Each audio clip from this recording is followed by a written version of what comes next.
Ito po ang mga ingredients na kailangan. Sayote. Pwede din pong maglagay ng sayote sa chicken curry. Bell pepper. Patatas. Sili para sa kunting anghang. Carrots. Legs na hiniwa sa dalawa.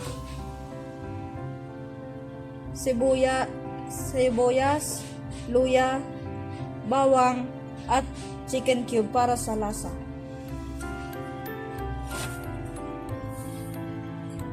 Chicken curry seasoning mix. Coconut milk, cooking oil, at patis. Kailangan din po ng paminta at asin.